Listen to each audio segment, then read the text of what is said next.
आदित्य जी, सबसे पहली बात तो ये कहना चाहूंगा मैं कि जब प्रदेश की कमान अनुभवहीन लोगों के हाथों पे होती है, प्रदेश को चलाने की जिम्मेदारी कमजोर कंधों पर होती है, तो वो सुशासन की जगह दुशासन का शासन ज्यादा नजर आता है।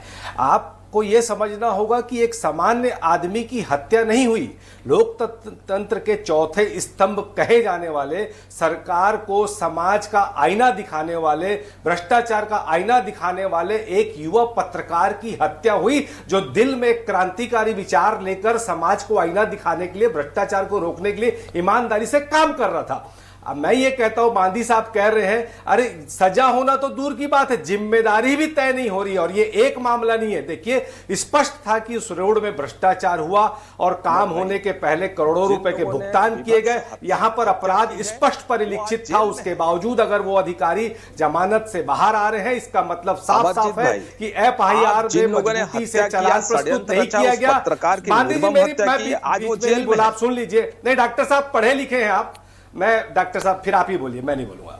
ठीक है, आप बोल लीजिए। बादी साहब मैं आऊंगा आपके पास, प्लीज। चावला साहब कंप्लीट देखिए क्या होता है, जिम्मेदारी भी तय होनी चाहिए। असल में क्या होता है, जब एफआईआर लिखी जाती है तो वहां जब पुलिस अपना आपत्ति मजबूती के साथ नहीं रखती, अभियोजन पक्ष सरकार का पक्ष मजबूती से नहीं रखता, तभी जमानत का लाभ मिलता है। और बात सिर्फ इस पत्रकार की हत्या वाली बात नहीं है। आप देखो, महादेव ऐप मामला जो इतना बड़ा हुआ, 4 बड़े बड़े आईपीएस अधिकारियों के ऊपर छापे हुए, ईडी की पूछताछ हुई, चारों बाहर सीना तान के घूम रहे। कोल घोटाले में सारे नौकरशाह जमानत पे बाहर आ गए। शराब घोटाले में बड़ी बड़ी बात करने वाली सरकार के 22 आबकारी अधिकारी सीना तान के बाहर घूम रहे। और तो और मैं जिम्मेदारी से कहना चाहूंगा कि हर डिस्टिलरी के बाहर भी सरकार की तरफ से एक अधिकारी अपॉइंटमेंट होता है। उसकी मर्जी के बगैर एक बोतल दारू भी नहीं निकलती, उसके ऊपर कोई जिम्मेदारी तय नहीं हुई। जिले में जितने भी आबकारी अधिकारी होते हैं, राजस्व बढ़ाने का काम और सारी रिपोर्टिंग देने का वो कलेक्टर को देते हैं। आबकारी अधिकारियों के ऊपर कार्रवाई, पर प्रदेश के किसी भी कलेक्टर के ऊपर कोई जिम्मेदारी तय नहीं हुई।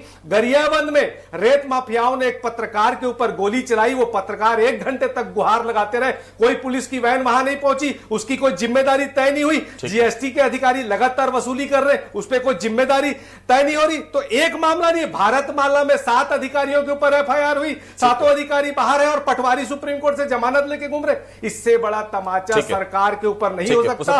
और ये सरकार की असफलता है, सरकार की कमजोरी है। इसीलिए अपराधी खुलेआम जमानत लेकर घूम रहे हैं और सरकार का उपहास उड़ा रहे हैं।